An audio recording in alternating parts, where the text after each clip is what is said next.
On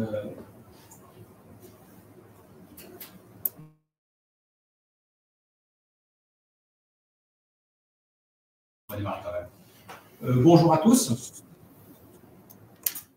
Alors, on est censé vous présenter à 3 cet atelier Afrique de l'Est. Pour l'instant, nous sommes 2 confirmés, c'est-à-dire les 2 qui sont physiquement présents.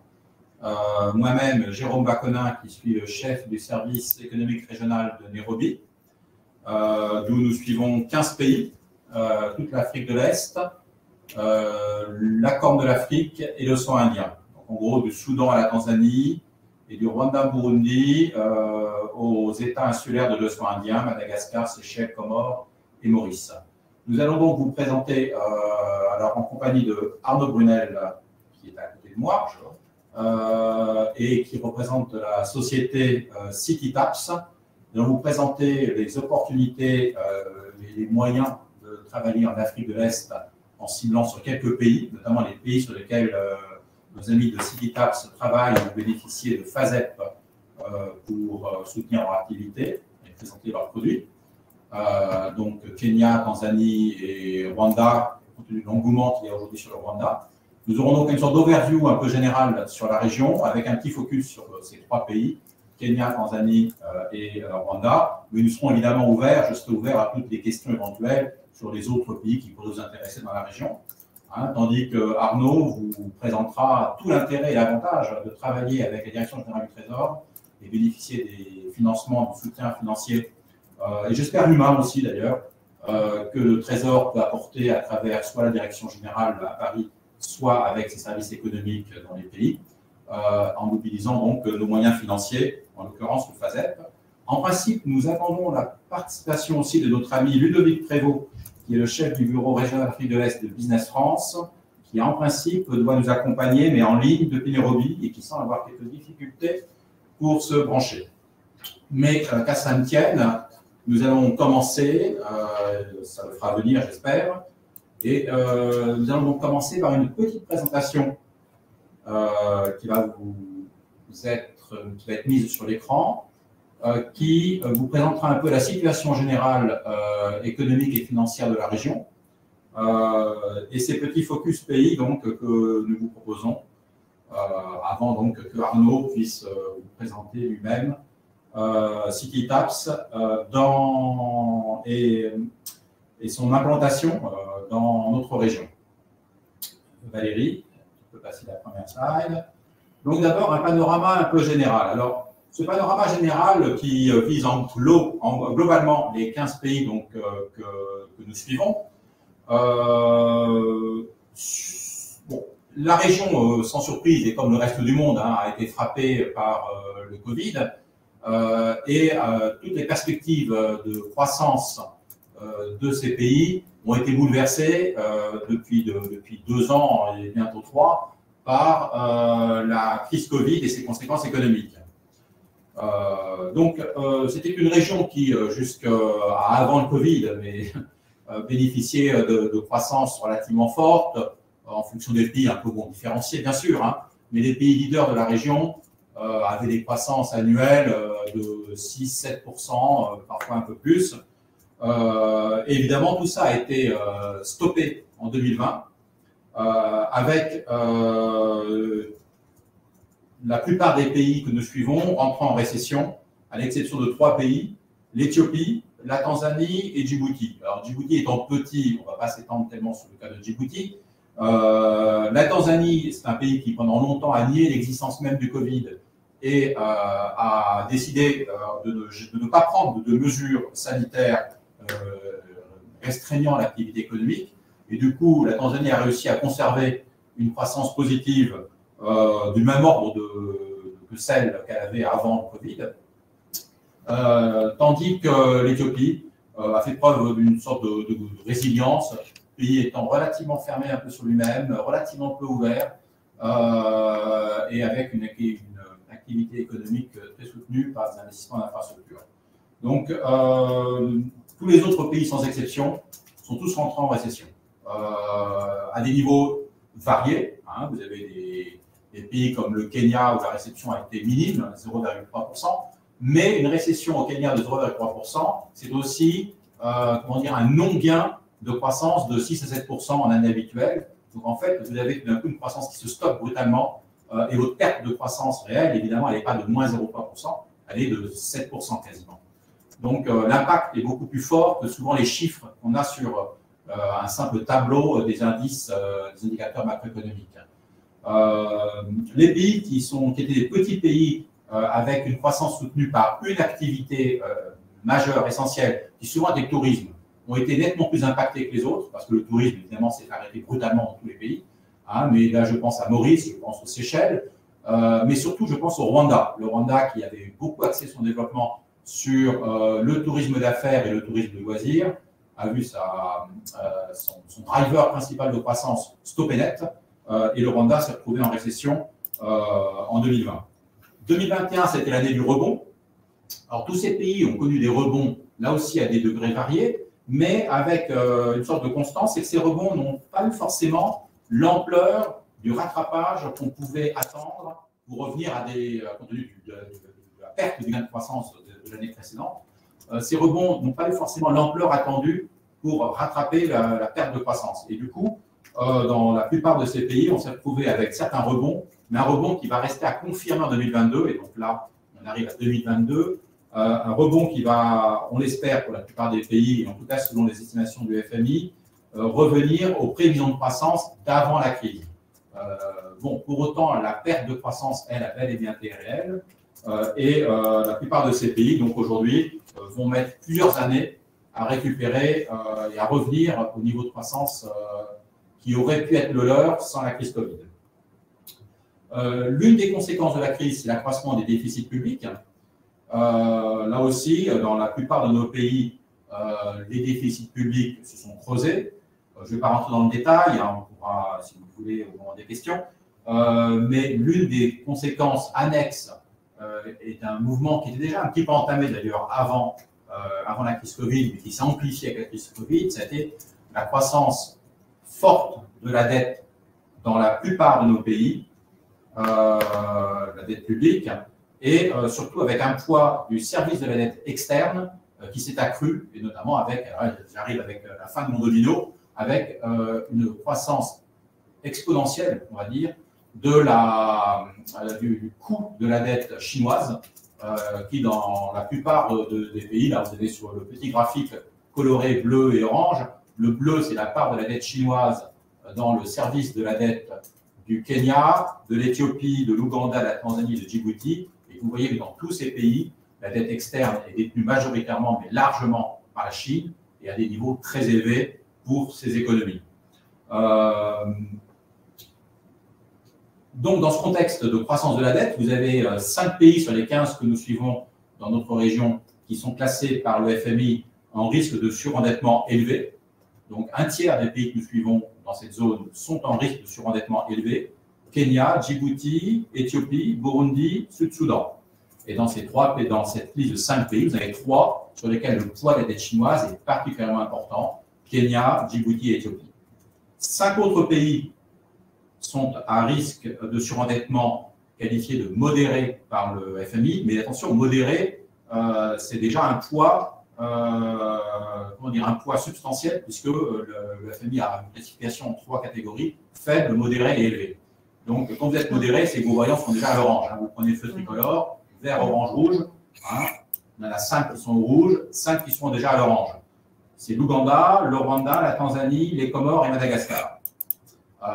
Et pour compléter ce tableau un peu sinistre au niveau de la dette, nous avons dans notre région 3 autres pays qui sont en situation alors là, de surendettement, en gros de ce qu'on appelle ces zones de détresse, l'Érythrée, le Soudan et la Somalie. Bon, si vous me permettrez de classer ces pays hors catégorie dans la série, c'est ceux sur lesquels on vous conseillera de ne pas aller. Mais reste, vous me direz, Maurice et Seychelles, pour ceux qui ont suivi attentivement l'énoncé des pays. Là, ce sont des pays à revenus élevés et donc qui ne rentrent pas dans ces classifications. Donc, ils sont eux aussi hors catégorie, mais de manière positive. Donc, en tout cas, ce qu'il faut retenir de cette présentation un petit peu rapide, c'est une croissance qui a souffert en 2020, un rebond qui pourrait être plus important en 2021 qu'il ne l'a été, et des espérances pour 2022, en espérant que le Covid ne va pas revenir à nouveau perturber ce deuxième rebond. Un peu prenez la balle en caoutchouc qui rebondit 2 fois. Il faut que le deuxième rebond soit plus élevé que le premier rebond. Hein, en d'autres termes. Alors, la slide suivante, Valérie. Petit bilan des échanges commerciaux. Alors, on est là aussi sur un groupe de pays, et là, c'est quasiment sans exception, qui, premièrement, a un volume d'échange global relativement faible. Hein. Pour les 15 pays, on est sur un volume d'échange import-export global de 114 milliards de dollars. Et notre volume d'échange bilatéraux avec ces 15 pays, je dis bien avec ces 15 pays, n'est que de 2,8 milliards d'euros. Donc, on n'est pas sur des volumes exceptionnellement hauts. Hein. L'autre caractéristique, c'est que la balance commerciale de ces 15 pays, la balance globale, est structurellement déficitaire. On est sur des pays où la structure des échanges est essentiellement fondée sur des échanges de commodities, hein, et souvent très peu de matières transformées, quasiment pas. Et on se retrouve donc avec, par contre, des pays qui sont importateurs nets de quasiment tout ce qu'ils consomment. Et résultat, vous avez un déficit, commercial structurel quasiment dans ces 15 pays. Je crois que c'est exactement sur 13 des 15 pays. Hein. Vous avez là le volume des échanges du Kenya, de la Tanzanie et du Rwanda. Là, dans les 3 pays, on est structurellement en déficit commercial. L'avantage de cette situation, c'est que notre balance bilatérale avec ces pays, elle est structurellement bénéficiaire. Pour une fois qu'on a un excédent dans une zone, là, sur tous les pays, on est en excédent, mais alors des excédents qui sont, il faut bien reconnaître, faibles à la hauteur du volume des échanges. Hein, sur le Kenya, par exemple, notre excédent n'est que de 17 millions d'euros. Hein. Sur la Tanzanie, il est de 30 millions d'euros. Sur le Rwanda, il est de 14 millions d'euros. On n'est pas sur des gros volumes, comme vous pouvez le constater. Et encore une fois, donc, et puis notre balance générale sur ces 15 pays est excédentaire de 640 millions. Je crois que c'est avec Madagascar que nos échanges sont les plus substantiels en volume et en excédent. Donc, la morale de cette slide sur les échanges, c'est que, la balance nous est favorable, 2, elle reste quand même très faible, et que 3, donc, on a des marges de progression réelles sur à peu près tous les pays, ce qui veut dire que nous fixons, nous, comme objectif, de mobiliser tous les moyens financiers de soutien export dont nous pouvons bénéficier, là où c'est possible, compte tenu des niveaux d'endettement de ces pays, et donc avec un caractère, si je puis dire, sélectif, pour soutenir nos entreprises dans leur prospection de marché dans ces pays. Valérie, slide suivante, s'il te plaît. Voilà. Alors, dans un contexte où, quand on envisage un peu les rebonds de ces économies, il faut savoir que tout cela n'est pas sans risque pour la tenue de ces économies. De nombreuses incertitudes pèsent en fait sur les reprises, sur l'ampleur des reprises dans tous ces pays, dans les pays de la région. Donc, incertitude autour de l'évolution de la pandémie, bien sûr, ça on voit partout, même si on a l'impression qu'on a passé le pire, et là pour le coup je pense aussi à nos pays d'Europe, car une bonne partie des incertitudes qui pèsent sur les pays d'Afrique sont liées aux incertitudes qui pèsent sur les pays développés. Ensuite, l'un des risques importants à souligner, c'est le risque que fait peser le changement climatique et les catastrophes naturelles dans cette région. Ce point est très important. Nous avons une situation de sécheresse endémique depuis maintenant plus de 3 ans dans un grand nombre de ces pays, Kenya, Éthiopie, Somalie, Sud-Soudan, compliqués par les invasions de criquets pèlerins. Tout cela donc pèse sur toute l'économie agro-pastorale de ces pays.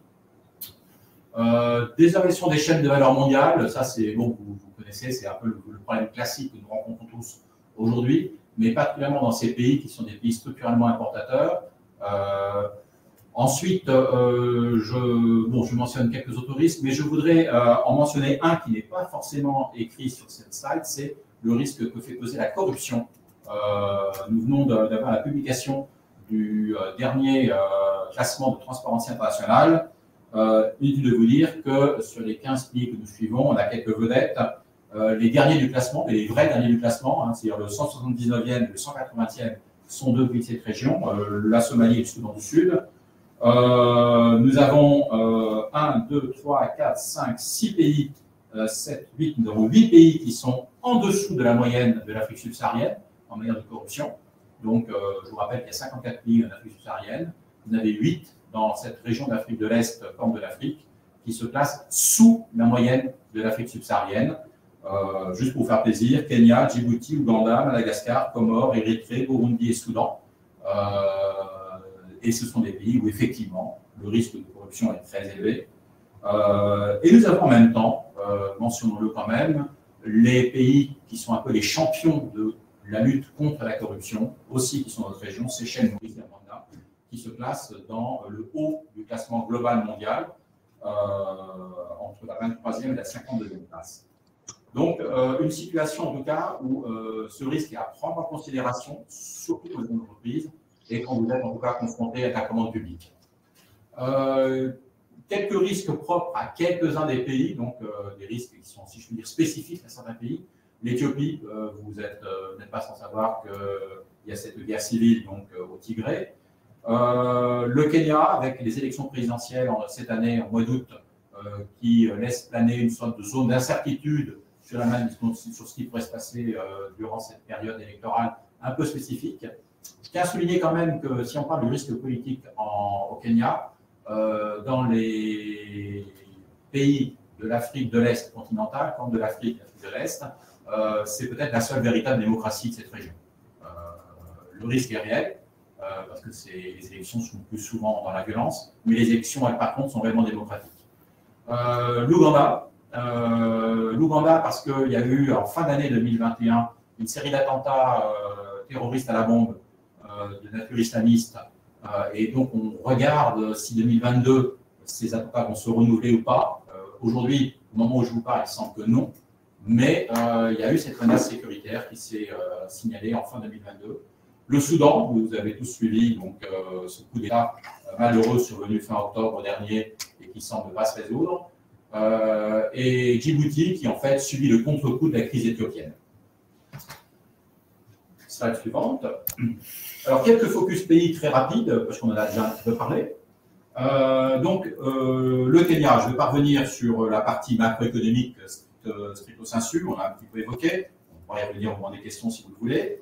Ce qui va caractériser le Kenya, c'est d'abord l'accélération très rapide de la croissance de sa dette, qui est passée de 39% du PIB en 2010 à 70% en 2021. Vous me direz que quand on compare avec la France, qui passe maintenant à 70%, ce n'est pas énorme. Le vrai problème du Kenya aujourd'hui, c'est la part de sa dette externe détenue par la Chine, qui consomme près d'un tiers des ressources budgétaires du pays aujourd'hui. Donc là, on a un vrai problème de contrainte de financement aujourd'hui pour le Kenya. Un climat des affaires qui, alors d'un côté, quand on est dans des relations économiques et commerciales privées-privées, est plutôt favorable. Il existe un vrai secteur privé au Kenya, assez dynamique, même s'il est très peu exportateur. On produit au Kenya, surtout pour les besoins du Kenya, voire de la région Afrique de l'Est, de la communauté Afrique de l'Est. Beaucoup des États de la communauté Afrique de l'Est, Tanzanie, Ouganda, voient leur production brute transformée au Kenya et réexportée ensuite dans le pays d'origine, donc l'Ouganda ou la Tanzanie. Mais peu d'exportation de produits manufacturés hors de la zone Afrique de l'Est. Donc, pour le coup, un vrai intérêt à avoir développé l'industrie manufacturière au Kenya dans une perspective d'exportation en dehors de sa zone de confort, on va dire. Un point que je ne mentionne pas sur la slide, mais qui mérite d'être nommé, la France est le 5e pourvoyeur d'investissement direct étranger du Kenya. Derrière l'île Maurice, bon là vous avez compris pourquoi l'île Maurice, l'Afrique du Sud, les États-Unis et le Royaume-Uni. Donc on arrive juste derrière. On n'est pas sur des volumes d'investissement gigantesques. Hein. Attention, On reste dans des pays où le PIB est d'une centaine de milliards de dollars. Mais il est bon d'avoir en tête que la France, nos entreprises, donc vous, hein, se trouvent être le 5e investisseur pour voir d'investissement direct étranger au Kenya. Ça compte, c'est peu connu et ça se voit parce qu'il y a quelques entreprises qui ont un peu pignon sur rue dans ce pays, notamment dans le secteur de la distribution d'hydrocarbures, dans le secteur de la logistique, et en même temps que je cite ces secteurs, ce sont aussi des secteurs très porteurs dans ce pays. Le Kenya fait partie de ces pays que je qualifierais de corridors pour pénétrer de la façade maritime vers les pays enclavés. Et de ce point de vue-là, donc, le Kenya a un véritable atout géographique vis-à-vis des pays enclavés en particulier, dont nos entreprises, dans plusieurs secteurs des transports et de la logistique, profitent réellement. Et de fait, le Kenya est relativement bien placé dans le dernier rapport Doing Business, tant qu'il y en avait encore un, donc le dernier, celui de 2020. Le Kenya se trouvait donc dans la 56e place à l'époque. Le jour où on reprendra Doing Business sous une forme différente, peut-être, ce sera intéressant de voir où le Kenya se situera. Mais le Kenya est, dans toute la région Afrique de l'Est, le premier de ce classement Doing Business 2020, le dernier dont on parle. Alors, vous me direz en même temps, parce qu'on l'a vu tout à l'heure, c'est aussi un des derniers en matière de corruption, puisqu'il est 128e sur 180. Donc, est-ce que faire du business au Kenya veut dire savoir corrompre? Je vous laisse conclure vous-même. Mais voilà, vous avez là toute l'ambiguïté et puis les contradictions de ce pays quand on dit ça. Autre point d'importance pour le Kenya, c'est le hub financier régional de l'Afrique de l'Est. Une Afrique de l'Est au sens assez large en termes. Les banques kenyanes rayonnent dans la région. Ce sont des vraies banques, si je puis me permettre l'expression, avec une vraie expérience nationale. La place financière de Nairobi est une vraie place financière avec une bourse où les entreprises d'autres États de la région sont cotées en général. Si je ne me trompe pas, je crois que 39% des revenus fiscaux sont issus du secteur financier au Kenya. Donc, un secteur financier fort, c'est un véritable atout pour le pays. Et d'ailleurs, les entreprises ne s'y trompent pas. La plupart des entreprises qui opèrent dans la région Afrique de l'Est comme de l'Afrique ont leurs sièges régionaux à Nairobi, parce qu'elles ont accès au financement aussi. Nous sommes plutôt bien cotés au Kenya, on a une bonne reconnaissance. Le cadre législatif s'est effectivement amélioré, c'est une des raisons d'ailleurs pour lesquelles le Kenya est plutôt bien classé dans le business. Ensuite, si on va énumérer les points un peu négatifs, on sent poindre, monter en puissance une sorte de protectionnisme kényan. En gros, le travail pour les Kenyans devient de plus en plus compliqué quand on est expatrié pour une entreprise d'obtenir ses permis de travail.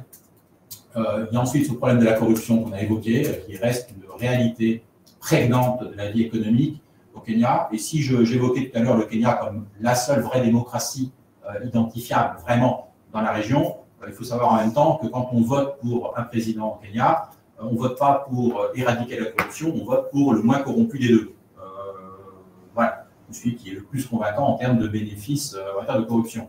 Aujourd'hui, j'aurais du mal à distinguer dans les candidats qui se présentent lequel fera de la corruption son vrai combat. Il y a encore du travail à faire. Un problème majeur, c'est le harcèlement fiscal. La base fiscale, et ça c'est un problème qu'on retrouve dans tous les pays de la région, ceci dit, mais la base fiscale de ces pays est faible, et du coup, les entreprises étrangères se trouvent très souvent la cible de prédilection des services fiscaux nationaux. C'est particulièrement vrai au Kenya, j'ai envie de dire, mais ce n'est pas seulement qu'au Kenya. Il faut avoir ça en tête. Vous aurez même problème en Tanzanie, il y a une moindre mesure en Ouganda, au Rwanda, mais au Kenya c'est un peu brutal. Dernier point peut-être, qui n'est pas mentionné sur cette slide, mais le Kenya est un pays à revenu intermédiaire à tranche inférieure. Il y en a deux dans la région que nous suivons, donc la Tanzanie et le Kenya. Ce qui veut dire en même temps que vous avez, quand vous êtes une entreprise qui cherche à exporter, un pays qui a une vraie classe moyenne, développée, consommatrice, et c'est important quand on prospecte. Donc c'est un pays sur lequel nous avons concentré notre intérêt, sur lequel notre président est venu en visite en 2019, c'est la première fois que le président français se déplace au Kenya. Il y a une vraie volonté de nos autorités de rééquilibrer notre influence en Afrique. Alors, on ne va pas dire de quitter l'Afrique de l'Ouest, ce n'est pas la question, mais de rééquilibrer en étant plus présent sur l'Afrique de l'Est, notamment compte tenu de la faiblesse de nos échanges jusqu'à aujourd'hui. Nous espérons que ce ne sera pas non plus une règle absolue et que ça évoluera favorablement. Mais c'est donc un outil où nous mobilisons beaucoup nos instruments financiers, prêt trésor et FASEP. Alors, j'ai un FASEP à côté de moi à ma gauche, mais nous avons financé beaucoup de projets sur prêt trésor. Vous avez une petite liste. Bon, pour l'instant, c'est une liste qui va être, je dirais, être un peu limitative parce que le taux d'endettement du Kenya étant tel, on est obligé d'être très sélectif aujourd'hui, aussi bien sur les montants que sur les projets. Donc, nous ferons très attention à tout ce qui va être caractère environnemental, biodiversité des projets qu'on soutiendra. Ce sera vraiment une des conditions, je pense, essentielles aujourd'hui. On veillera, bien entendu, et ce sera là aussi prioritaire, au retour pour nos entreprises. Donc, on privilégiera de toute façon des instruments qui nous garantissent un vrai retour entreprise française. Là, je crois qu'il faut avoir ça en tête. Et ce que je dis est aussi bien valable pour les financements sur prêt que les financements sur FASEP. Et on va regarder les FASEP, vraiment, mais ça maintenant, j'ai envie de dire, c'est presque la règle. J'ai envie de dire, ça aurait toujours dû être la règle, mais vraiment sur qu'est-ce qui va revenir en part de création d'emplois en France, de part de soutien de nos exportations dans le projet aval de ce FASEP. Et là, pour le coup, City-Taps, dans quelques instants, vous présentera mieux que je ne le ferai ce que c'est qu'un FASEP qui marche, et dire en gros quel retour on peut espérer aujourd'hui d'un FASEP, et c'est vraiment ceux qu'on devra soutenir. Alors, en termes de secteur, je vais en citer deux principaux aujourd'hui. Deux, parce que nous avons un socle d'entreprises dans le pays, au Kenya, déjà assez important. C'est le secteur des énergies renouvelables et de la vie durable. Nous avons un club qui regroupe 70 entreprises au Kenya, françaises, avec un vrai dynamisme, un vrai engagement sur un peu les différents sous-secteurs de l'énergie et de la vie durable, qu'on a regroupé dans ce club. En matière énergétique, ce qui est important au Kenya aujourd'hui, ce n'est pas tant la production, la génération. Le Kenya est quasiment aujourd'hui autosuffisant, voire en surcapacité, avec un taux d'énergie renouvelable d'ailleurs qui dépasse les 90%. Donc on est vraiment essentiellement géothermie, solaire mais beaucoup géothermie, solaire et éolien. Et le problème aujourd'hui, c'est beaucoup plus la distribution, transport et transformateur, sous-station. Donc on cherchera plutôt des projets dans ce domaine-là aujourd'hui. L'autre secteur, c'est l'eau, qu'on pourrait citer. Dans le domaine de l'eau, il y a d'énormes besoins. Et City-Taps, d'ailleurs, Fran nous en dira un peu plus dans un instant. L'autre secteur que je voulais mentionner, c'est celui de l'agribusiness, où nous avons là aussi pu inaugurer, lors de la dernière récente visite du ministre Franck Riester, un club agribusiness des entreprises françaises, regroupant une cinquantaine d'entreprises, et sur toute la chaîne de valeur. Le Kenya étant situé sur l'équateur, on peut y produire toute l'année, quasiment sans interruption, et beaucoup d'entreprises ont choisi d'installer leur centre de production de graines, par exemple, des choses qui vont avec, beaucoup d'horticulture au Kenya. Mais ensuite, vous avez toute une chaîne de transformation qui s'est installée, une chaîne de distribution dans le domaine agri-business. Donc, le secteur agri, au sens large du terme, est réellement un secteur porteur aujourd'hui.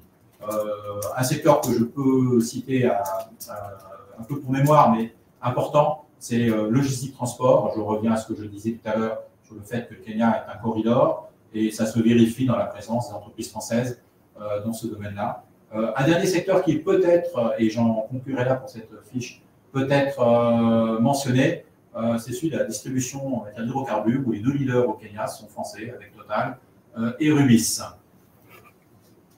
Très rapidement, je vais riper sur le Rwanda. Le Rwanda, parce qu'il y a un engouement sur ce pays depuis que nous avons rétabli des relations normales avec le Rwanda suite à la visite du président de la République au mois de mai dernier. Donc notre relation, c'est, alors je ne sais pas si vous dire normaliser, si c'est le bon terme, mais on sent qu'on a vraiment ouvert une porte. Il y avait une attente, il y avait un besoin, une attente de France, et on sent que la querelle, je ne vais pas dire qu'elle est artificielle, je vais plutôt dire que on réfrénait des attentes, des besoins, et là, la porte s'est ouverte. On a un vrai engouement des entreprises françaises pour ce pays, avec un régime qui est très volontariste en matière d'ouverture. Vous obtiendrez beaucoup de facilitation quand vous allez vouloir vous installer au Rwanda. Un pays qui a beaucoup centré son développement dans les années précédentes sur le tourisme d'affaires et le tourisme haut de gamme, qui cherche aujourd'hui à se diversifier en multipliant des projets de hub de quelque chose. Le Rwanda a des ambitions en matière de hub financier. On en est encore un peu loin, mais le volontarisme est là, les réformes sont là, et elles portent leurs fruits, puisque le Rwanda, qui a créé donc ce Kigali International Financial Center, s'est trouvé classé 5e en Afrique en matière de climat des affaires dans le domaine financier.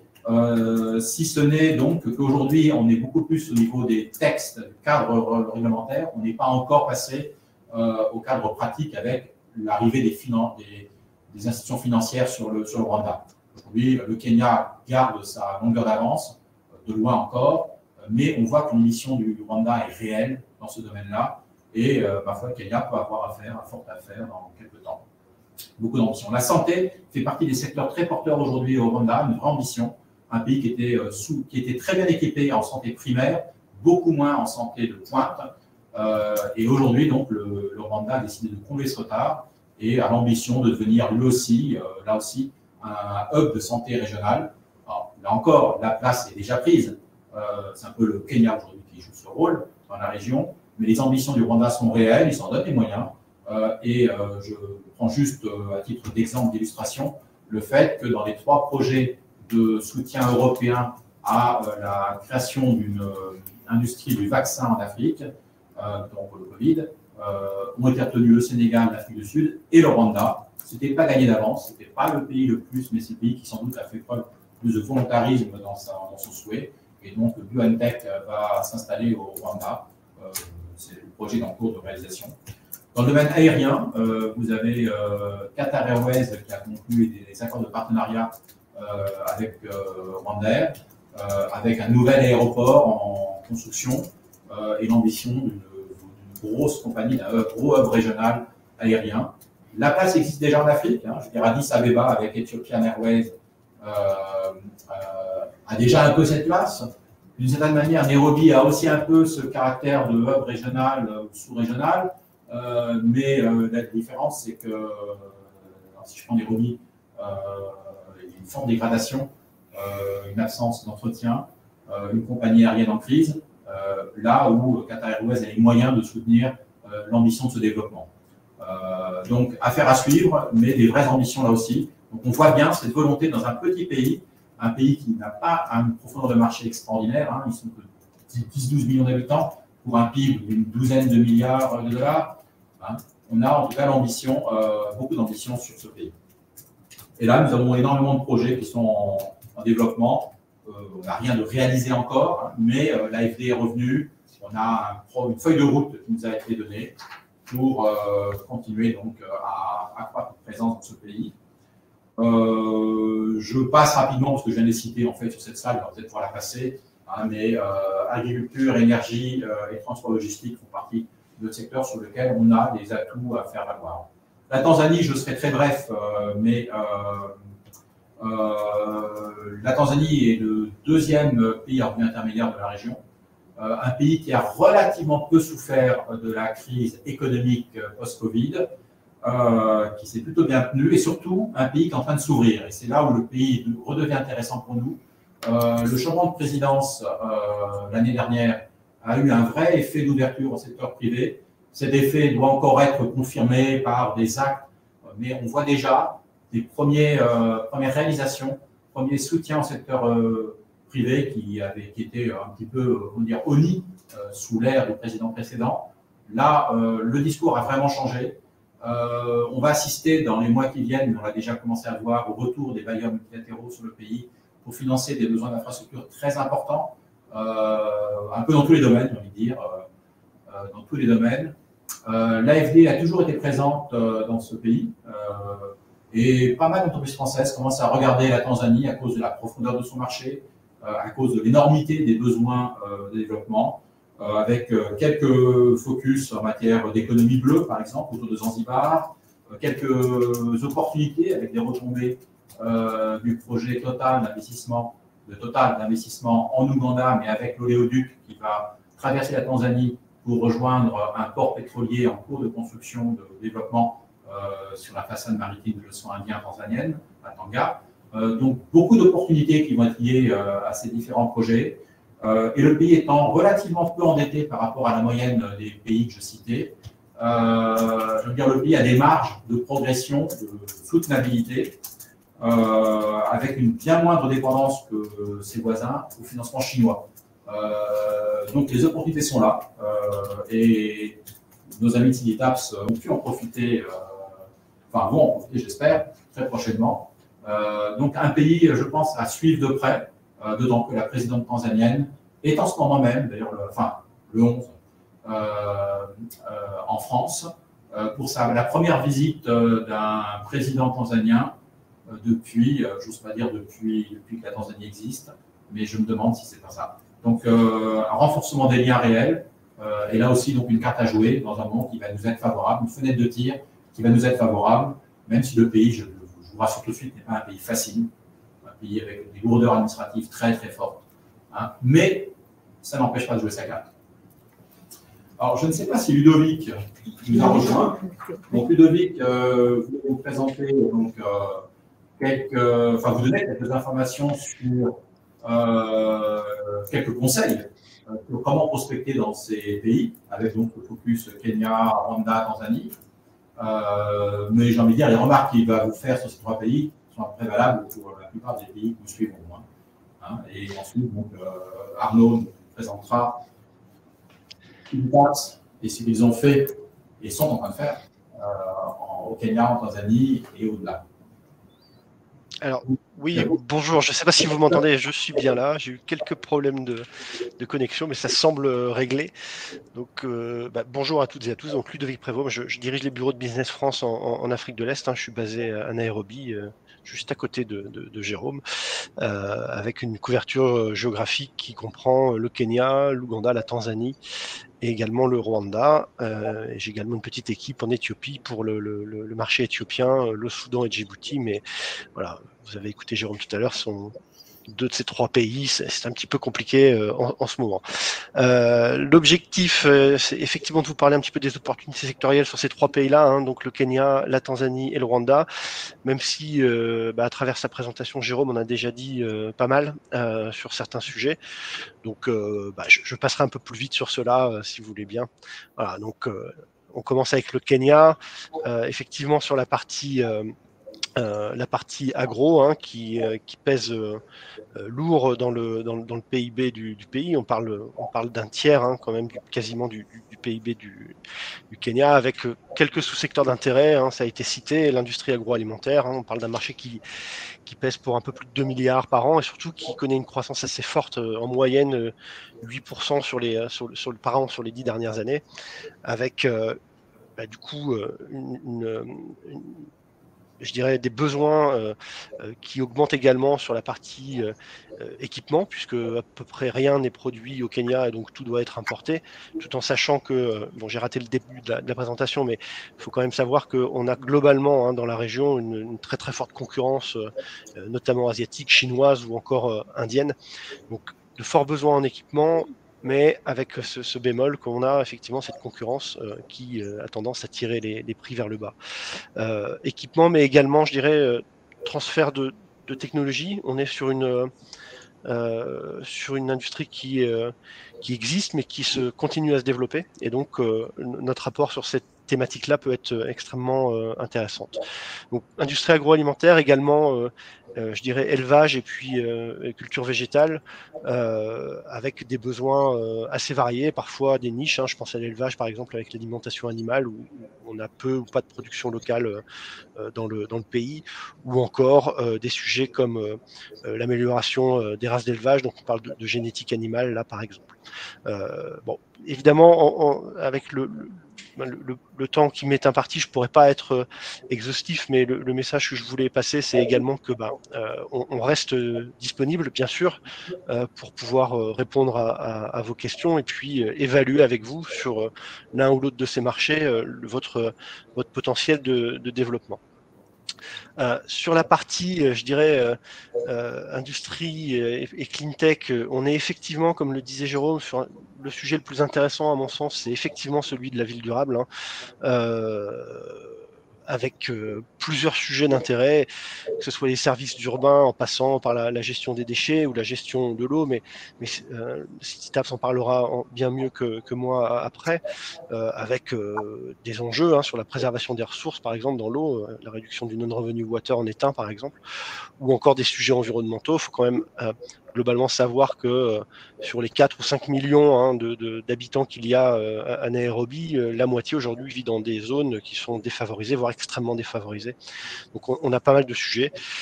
Également sur l'aménagement du territoire, il faut savoir que à proximité de Nairobi, il y a des villes nouvelles qui se développent. Je pense en particulier à Tattoo City, dont la dernière phase doit être finalisée d'ici à 2030, ou encore des projets un petit peu plus hypothétiques, certes, mais qui sont dans les tuyaux, comme le projet de réhabilitation sur l'ancien quartier de la gare. L'énergie, Jérôme en a parlé également, donc je ne reviendrai pas dessus. Même remarque, les besoins actuels, ils sont concentrés sur le renforcement des réseaux, pour l'intégration justement des ENR, y compris le stockage, ou encore l'accès à l'énergie, notamment en milieu rural, à travers des solutions off-grid, mini-grid, et également des besoins sur de la fourniture d'électricité au milieu industriel. Dernier sujet là-dessus, c'est effectivement la partie mobilité, où on a pas mal de projets. Bon, il y a une offre de transport en commun qui est, je dirais, quasi inexistante, ou en tout cas extrêmement limitée à Nairobi. Et on a pas mal de projets, j'en citerai qu'un que Jérôme a montré tout à l'heure, mais c'est celui du commuteur, qui est donc financé par la France à travers un prêt de trésor qui, de mémoire, Jérôme, est d'une 130 millions d'euros. 128. 128, voilà. Ou également encore d'ailleurs des projets routiers, également portés par la France, à l'instar du PPP qui est porté par Vinci Concessions et Meridiam pour la construction de l'autoroute entre Nairobi et Mau Summit à la frontière ougandaise. Sur tout ce qui est nouvelles technologies, alors pareil, Jérôme en a parlé, voilà, effectivement le Kenya, c'est un centre financier, un véritable centre financier déjà pour commencer, avec de vraies banques, et donc des besoins sur des solutions de mobile banking, même si le pays est déjà à travers M-Pesa, sur lequel ils ont été pionniers, dispose déjà d'un marché de paiement mobile qui est très développé. Vous avez aujourd'hui à peu près 32 millions d'abonnés aux plateformes de paiement mobile. Ça représentait, alors j'ai un chiffre qui est un peu vieux, je ne sais pas si Jérôme aura des données plus récentes, mais plus de 3 milliards d'euros en 2018 en termes de transactions. Et également un espace... Pardon ? 83% des transactions financières. Ouais, c'est ça. Et donc également un espace bancaire numérique qui s'est développé à un rythme assez accéléré ces dernières années. Début 2019, il y avait à peu près 16 millions de comptes de dépôt sur téléphone mobile, qui représentaient une valeur totale d'à peu près 1 milliard de dollars. La santé, enfin, pour la partie kenyane, avec de nombreux enjeux qui sont liés à l'évolution de la démographie dans le pays. C'est exactement d'ailleurs les mêmes enjeux sur la partie ville durable dont on vient de parler. Il faut savoir que la population kenyane, d'ici à 2050, elle aura doublé. On est à peu près 50-55 millions d'habitants au Kenya aujourd'hui. On en aura une centaine d'ici à 2050, avec tous les enjeux que ça peut impliquer. Donc sur la ville durable, on vient d'en parler, mais également sur la thématique de la santé. Là encore, peu, voire aucun, que ce soit dans les dispositifs médicaux ou les équipements, rien n'est produit localement, tout est importé. Et donc on a, je pense, sur cette thématique-là, des cartes à jouer, mais pas uniquement, puisque vous avez aujourd'hui à peu près 14 000 établissements de santé au Kenya qui se répartissent entre le public et le privé. Et les thématiques transfert de technologie, de formation sont également des sujets intéressants à creuser. Si on peut passer sur la slide suivante, s'il vous plaît. Ah, la Tanzanie. Donc, la Tanzanie, le sujet agro est également important. Hein. Il pèse pour quasiment un tiers du PIB et il emploie 65% de la population active. Les enjeux sont différents, complètement différents de ceux du Kenya, puisque en Tanzanie, aujourd'hui, l'enjeu, il est sur la valeur ajoutée. Le tissu industriel aujourd'hui sur la partie agro fait que, enfin, qui n'existe quasiment pas, je dirais, fait que la très grande majorité des produits qui sont exportés de Tanzanie le sont sans aucune valeur ajoutée. Donc on a une volonté là, des autorités d'essayer de développer ce tissu industriel. Et on a des besoins, alors certes, également encore une fois en équipement, mais également sur toute la thématique de la structuration des filières, que ce soit dans le stockage, dans le transport ou encore sur la thématique de la chaîne du froid. Pour la partie énergie, bon, Jérôme a parlé du projet EACOP, donc qui est lié au projet de Total en Tanzanie et qui est en fait pour la partie en Ouganda, pardon, sur le lac Albert, et qui pour la partie tanzanienne concerne en fait le pipeline qui partira du lac Albert jusqu'au port de Tanga pour acheminer le pétrole. Donc on parle de stations de pompage, on parle d'infrastructures portuaires du côté du port de Tanga, mais également d'un terminal de stockage. Et au-delà de ça, je pense que pour nos entreprises, il y a également toute la partie aval qui pourrait être intéressante, ou encore les services liés à la construction, voire à l'entretien, ou encore à la sécurisation de l'oléoduc. Sur l'énergie, il y a le sujet de l'électricité plus au sens large, puisqu'on est dans un pays dont les besoins sont en croissance en moyenne de 8% par an. Vous avez aujourd'hui 1600 MW qui sont installés en Tanzanie.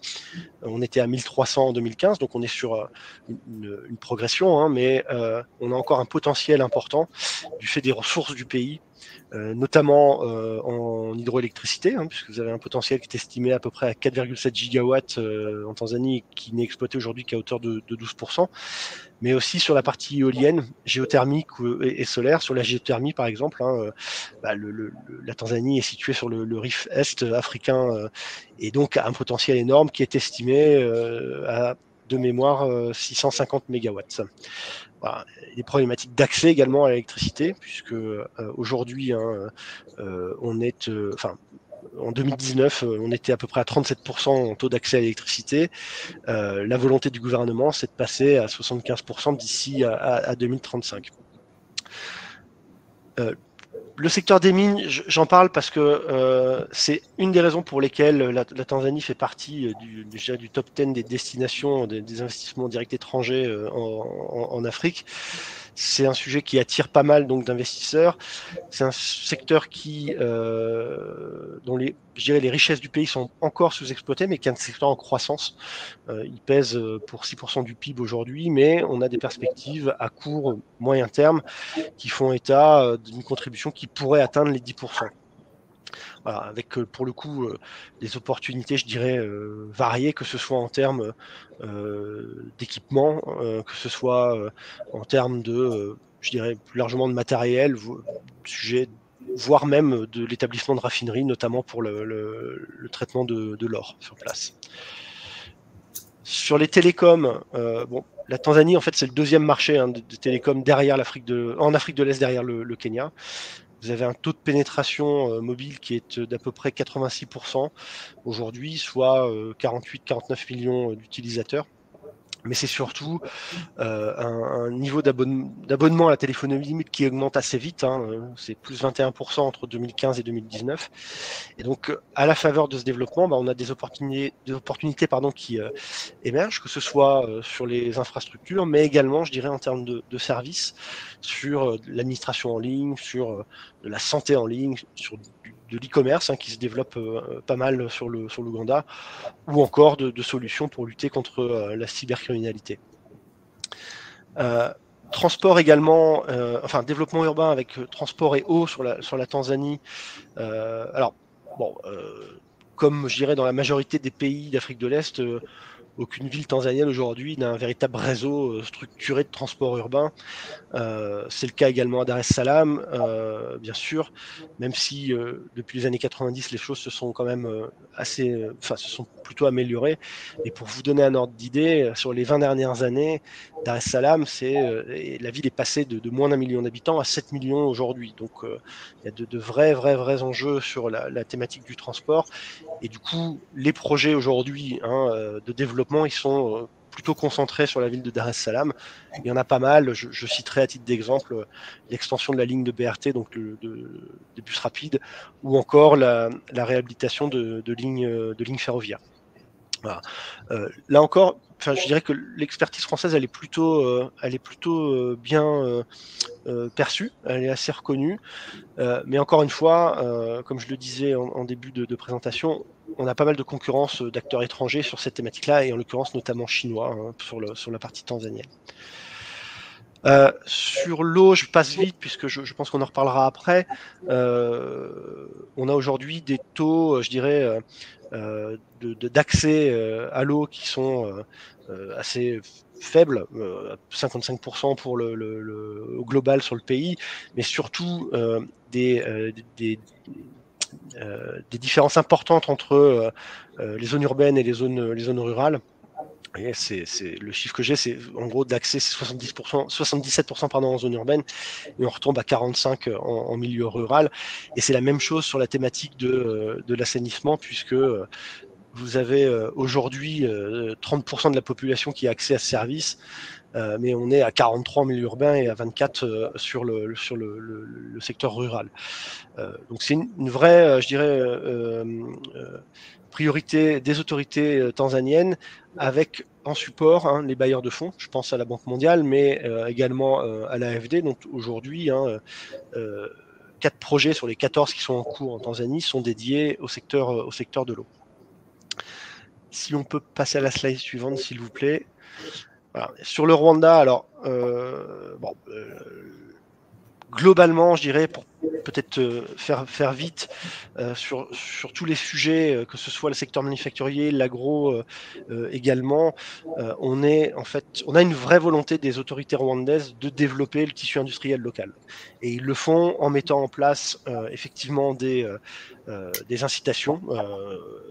Elles peuvent être fiscales, par exemple, sur la partie agro, avec des détaxes sur le matériel agricole dans le cadre de projets d'investissement, ou encore l'importation en franchise de droits sur les intrants qui peuvent être utilisés. C'est également, c'est la politique, vous en avez peut-être entendu parler, c'est la politique du Made in Rwanda en fait. Leur souhait, c'est vraiment de produire sur place, comme le disait Jérôme tout à l'heure, pour également exporter à l'extérieur. La santé, bon, Jérôme en a parlé, je reviendrai pas dessus. Peut-être 2 mots sur la thématique de l'énergie sur le Rwanda. Vous avez aujourd'hui 222 mégawatts qui sont installés au Rwanda pour une population d'à peu près 13 millions d'habitants. C'est 33% d'hydro et le reste en thermique. On est sur un pays qui pourrait se trouver à court terme en situation de déficit d'offres électriques, même si d'après ce qu'on a pu voir dernièrement, la demande n'a pas évolué aussi rapidement que ce qui était anticipé. Il n'empêche qu'il y a encore peu de temps, l'ambition des Rwandais, c'était d'augmenter leur capacité installée de près de 280 MW, donc en gros de doubler la capacité installée. Voilà, des sujets également sur le niveau je dirais du taux d'électrification aujourd'hui, puisque l'ambition des Rwandais, c'est d'atteindre un accès universel à l'électricité d'ici à 2024, ce qui semble extrêmement ambitieux, puisqu'on serait aujourd'hui à peu près aux alentours de 56-57%. Donc voilà. Et en revanche, ce qui peut être intéressant sur cette thématique-là, c'est le fait que les autorités souhaitent aussi, bien sûr, développer cet accès dans les zones rurales, et donc sur des solutions qui seraient off-grid, et notamment dans le solaire. Voilà, je prends pas plus de temps. J'avais une slide de plus qui est celle d'après, s'il vous plaît. Voilà. Bon, je passerai pas les différentes lignes une par une, mais il y a 2 ou 3 points qui me semblent importants sur cette slide. C'est premièrement de vous faire accompagner sur ces différents marchés-là pour pouvoir, je dirais, maximiser vos chances de réussir. Et là, on est bien entendu à votre disposition pour ce faire. De mettre en avant vos réussites sur les marchés africains, ça me semble être un point extrêmement important, y compris si vous venez en Afrique de l'Est, si on parle de projets qui ont été réalisés en Afrique de l'Ouest, par exemple, c'est quelque chose qui est globalement apprécié, qui pourra vous permettre d'avancer. Alors, ça semble être une évidence, mais la maîtrise de la langue anglaise, vous n'avez pas le choix. On est en Afrique de l'Est, on est sur une région anglophone, donc si vous venez sans parler l'anglais ou sans avoir de matériel, je dirais, de communication sur vos produits ou vos services en langue anglaise, ça ne pourra pas fonctionner. Et puis enfin, de bien garder à l'esprit qu'on est on n'est pas sur du one shot ici. Ça peut marcher, mais c'est vraiment pas la tendance. On est sur des discussions qui sont souvent longues avant de pouvoir transformer et qui nécessitent soit d'avoir une présence sur place, soit de revenir assez régulièrement. Voilà. Je vous remercie. Merci Ludovic. Tikitaps. Merci beaucoup. Illustration. Je vais vous expliquer en quelques mots qui on est et quel est notre développement commercial sur la zone d'Afrique de l'Est. Tikitaps, nous, on est une entreprise à mission sociale et notre mission, c'est de permettre à tous les urbains d'avoir accès à l'eau courante à domicile. Alors, c'est un objectif qui est assez ambitieux et pour cela, on travaille avec les fournisseurs d'eau dans les pays en développement pour les aider à améliorer leur efficacité, améliorer principalement le rendement de réseau. On a développé différentes technologies et on offre ces technologies aux opérateurs d'eau dans les pays en développement pour permettre, par exemple, d'améliorer la trésorerie. Il faut bien comprendre qu'il y a, par exemple, chez les opérateurs d'eau, un vrai problème de cash, vu qu'ils ne reçoivent le paiement de leurs abonnés souvent qu'après 3 à 6 mois de retard de paiement. Donc, nous, on met en place, par exemple, une technologie qui permet que les abonnés payent leur consommation d'eau au fur et à mesure qu'ils la consomment. C'est une technologie assez pointue en termes de technologie. On a démarré principalement au début en Afrique de l'Ouest, avec des pays comme le Niger, mais également en train de se développer sur le Burkina Faso et le Sénégal. Donc ça a été vraiment le début de nos opérations en 2018. Et en début 2019, on s'est demandé comment attaquer l'Afrique de l'Est avec plusieurs raisons. La première raison, c'est que l'Afrique de l'Ouest a une certaine instabilité économique. Donc, typiquement, on avait gagné un appel d'offres au Mali qui a été bloqué suite au coup d'État du Mali. Ça, c'est une des raisons, mais également parce qu'on a des gros opérateurs nationaux en Afrique de l'Ouest et que le schéma décisionnel est assez long.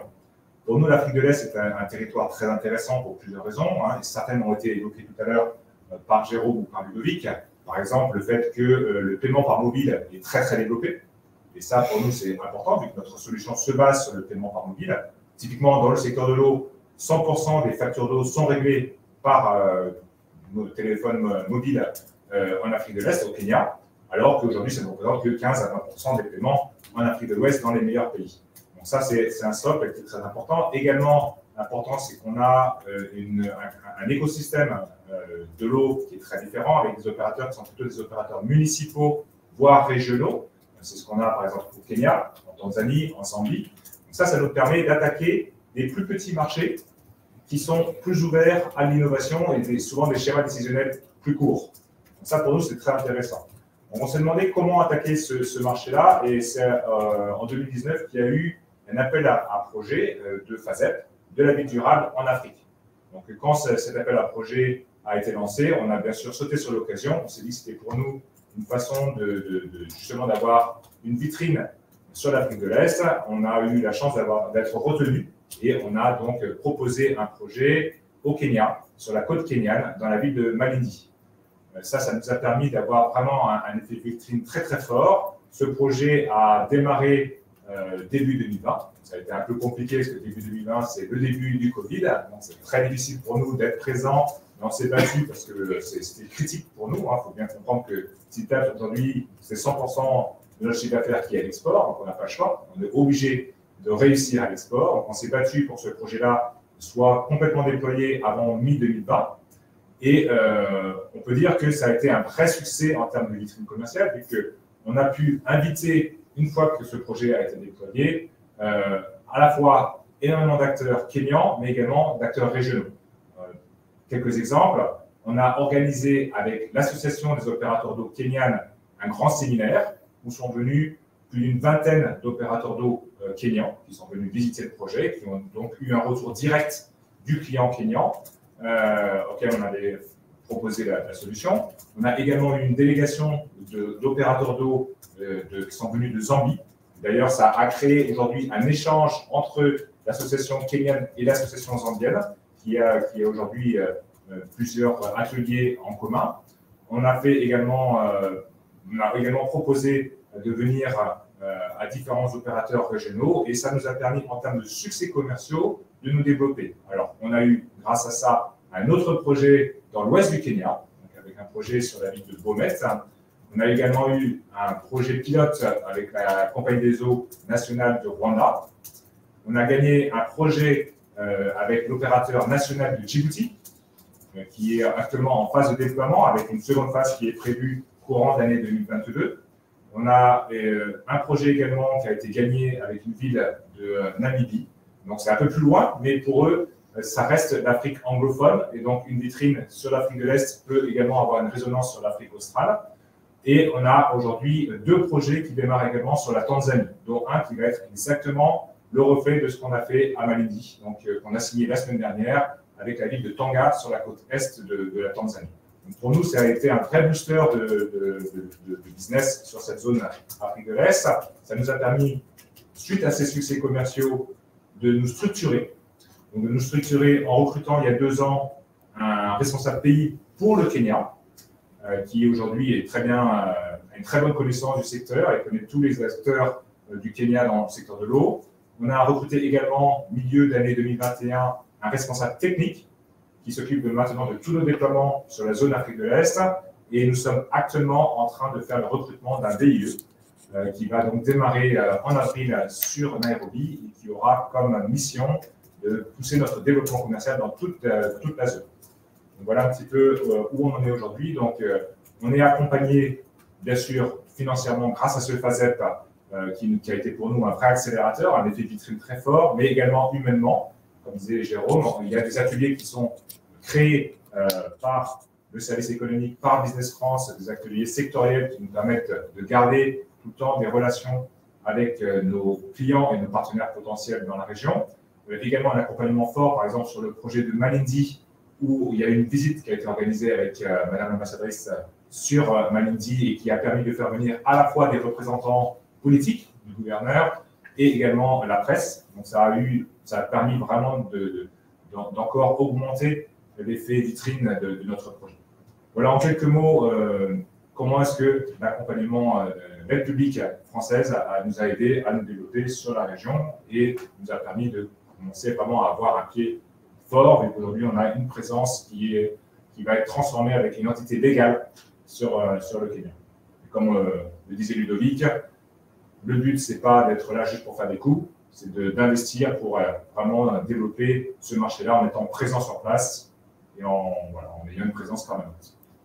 Merci Arnaud. Je pense que ce que tu cites est très important. En fait, on a l'illustration parfaite, je trouve, avec ce projet de CityTaps, d'un vrai démonstrateur pilote qui a un effet d'entraînement pour déclencher dans la foulée une série de contrats commerciaux réels qui, sur la base de l'exemple du FASEP, permettent à l'entreprise d'engranger des vrais projets.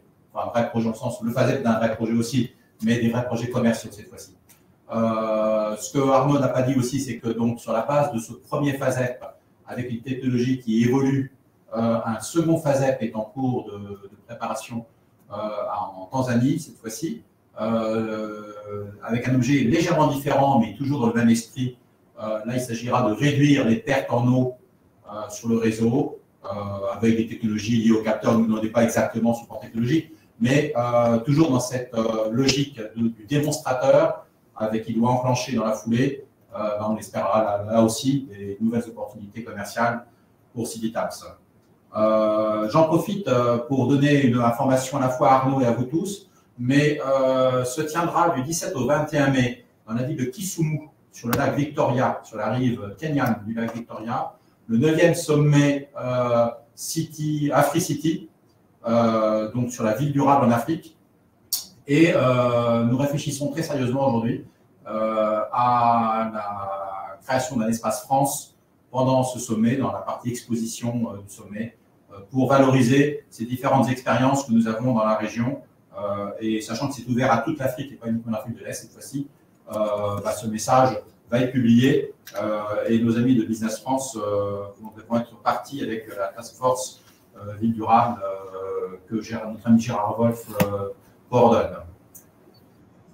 Et on espère que vous serez très nombreux à venir nous rejoindre à Kisumu au mois de mai. Oui, de notre côté là-dessus c'est en cours. Hein. On est en train de monter ça. Donc on vous tiendra informé.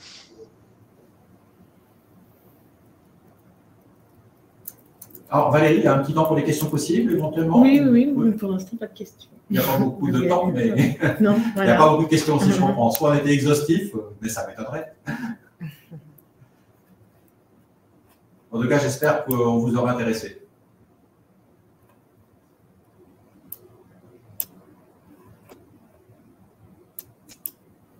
Une question, je crois.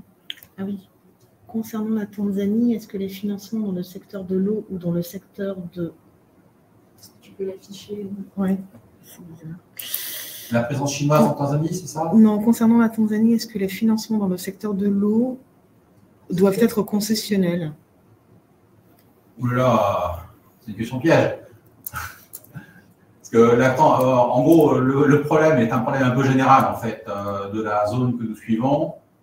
C'est que ces pays étant tous dans des situations d'endettement un peu limite, on est censé ne pouvoir y déployer que des financements sur frais directs du Trésor qui sont souvent moins concessionnels que ne sont les classiques ou traditionnels prêts Trésor que vous connaissez peut-être. Donc voilà, l'AFD par contre est très présente sur la Tanzanie, Ludovic le mentionnait, mais ils ne sont pas très en présence dans le domaine de l'eau, c'est un fait, effectivement. Il y a une sorte de track record positif de l'AFD dans le domaine de l'eau, en Tanzanie, mais aussi en Ouganda d'ailleurs aussi. On n'a pas forcément mentionné parce qu'il fallait faire des choix, mais en Ouganda aussi, l'AFD est très présente dans le domaine de l'eau. C'est souvent très compliqué, je dois vous avouer que c'est un secteur qui souvent est très lourd, avec des investitions très lourdes, et qui est rarement, et ça c'est un peu malheureux, dans le domaine des priorités du gouvernement. En tout cas, je dis ça pour le Kenya. Et c'est peut-être pour ça que l'intérêt de CityTaps de taper directement sur l'utilisateur local et non pas du sommet de l'État est souvent plus efficace. Le problème de nos instruments Trésor, c'est que souvent, enfin je pense au prêt là pour le coup, au prêt Trésor, c'est que souvent, il faut passer par une décision des autorités au niveau central. Et je dois reconnaître que très souvent, c'est très lourd, très compliqué. On a peu de répondants dans ce domaine, en tout cas au Kenya, on a très peu de répondants dans ce domaine, et que ça marche sur le terrain, au niveau que CityTaps a choisi d'attaquer, et vraiment au niveau des agences locales. Peut-être un petit complément sur les différents financements que nous, on a pu exercer. Donc, sur les facettes, voilà, c'est clairement un financement qui est adressé à l'industriel, donc ça nous permet, nous, d'avoir le financement au Kenya. On a pu le dérouler assez rapidement sans que ça remonte au niveau du ministère. En Tanzanie, c'est vrai qu'il faut que ça remonte avec une approbation par le ministère de l'Eau, puis par le ministère des Finances, ce qui rend la démarche administrative un petit peu plus compliquée. Par contre, au-delà des instruments de financement français, il y a d'autres financements qui sont possibles. Sur le Kenya, aujourd'hui, on travaille avec des institutions financières, des banques commerciales qui nous accompagnent pour financer nos projets. Donc, je pense à Equity Bank, je pense à la National Bank of Kenya, qui sont vraiment des acteurs privés. Grâce au projet d'ailleurs de Malindi, on a pu montrer qu'on pouvait sécuriser les investissements. Et du coup, ça nous a permis d'amener ces acteurs privés à investir dans nos projets. Et sur la Tanzanie, le projet qu'on a signé la semaine dernière, c'est un projet qui est financé par nous directement, avec un financement sur plusieurs mois, sur 6 mois. Et ça, c'est quelque chose qui les intéresse énormément. Donc ça ne demande pas de remonter au niveau du ministère. C'est quelque chose qu'on peut faire en direct Donc, soit avec des fonds propres, soit avec des investissements qui passent à travers nous. Donc sur la Tanzanie, on ne sera pas fermé. Par contre, ce sera un parcours du combattant, sachant qu'on n'a pas d'expérience encore de prêt du Trésor, quelle que soit d'ailleurs la catégorie prêt direct ou prêt Trésor. On n'a pas d'expérience encore en Tanzanie, parce que le pays a pendant longtemps été fermé, tout simplement, mais fermé de la volonté des Tanzaniens, je ne dirais pas de la nôtre. Et du coup, on n'a pas de track record sur la Tanzanie. On a une expérience pas très heureuse au Kenya.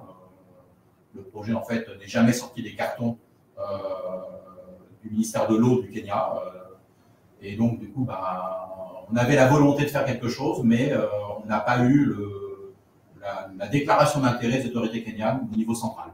Alors que, comme le dit Arnaud, localement, ça fonctionne. C'est un peu dommage. Et dans le secteur de la santé?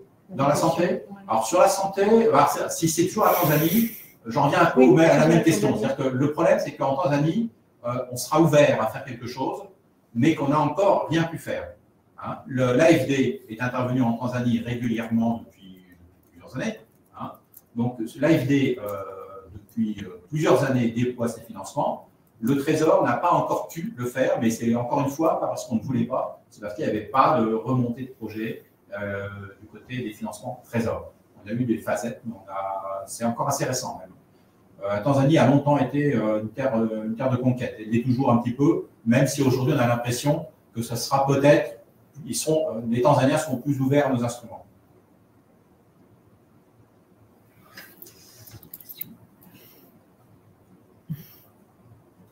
Mais on sera ouvert, nous. Je crois qu'il n'y a plus de questions. Ludovic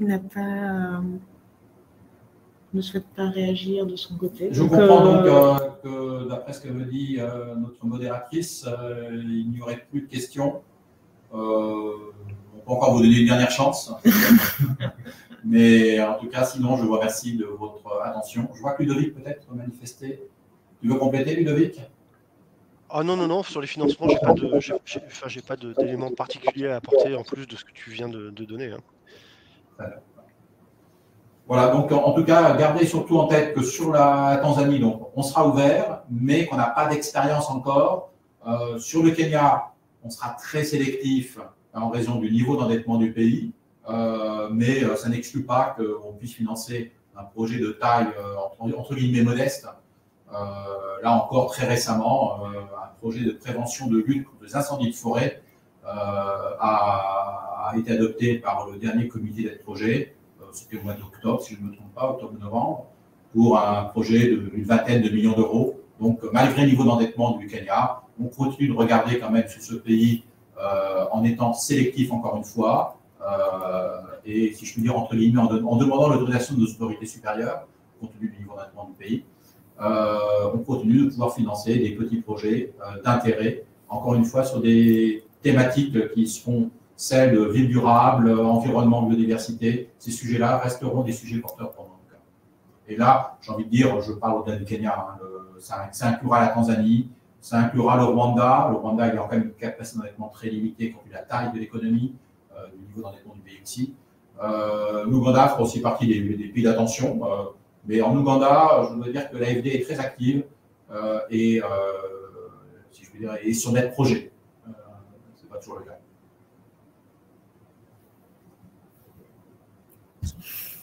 Merci à tous. Ça fait bizarre de parler devant un écran. L'année prochaine. Il faut parler à soi-même, si vous voulez. Merci en tout cas. Merci beaucoup. Bon. Et merci à Arnaud.